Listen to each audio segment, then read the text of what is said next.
The engineers are planet builders who seed planets with the gift of life. It's shown in the start of the film that the engineers visit Earth repeatedly, as their figure pointing to a constellation of stars is found throughout history. When the film starts, an engineer drinks the dark fluid that starts this chain reaction of life. This fluid is so powerful that it can turn a dead planet into a living Earth. When the crew of the Prometheus lands on the alien planet, and they enter the tomb, their footsteps uncover worms that are preserved in the tomb. They are still alive and crawling. The tomb cylinders start to leak the black fluid and the worms mix with the fluid. These worms evolve into the snake-like creatures that later attack the two crew members stuck in the tomb. Later, only the Prometheus captain refers to the black cylinders as bombs or weapons. When Elizabeth is talking to David, she asks why the engineers would want to destroy Earth. David replies, "Sometimes before you can create, you must destroy." I don't think the engineers were going to destroy Earth as much as restart it.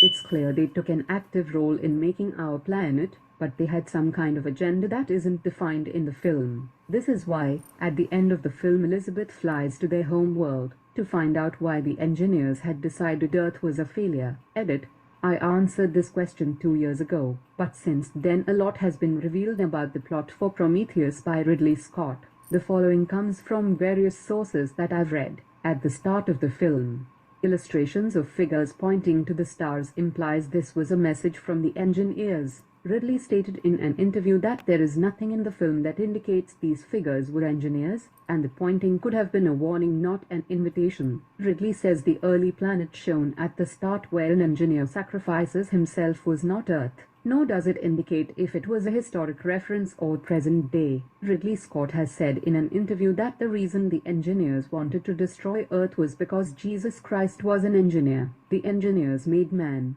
Man went bad, so they sent an engineer to try and fix the problem. We crucified the engineer, and apparently they didn't like this.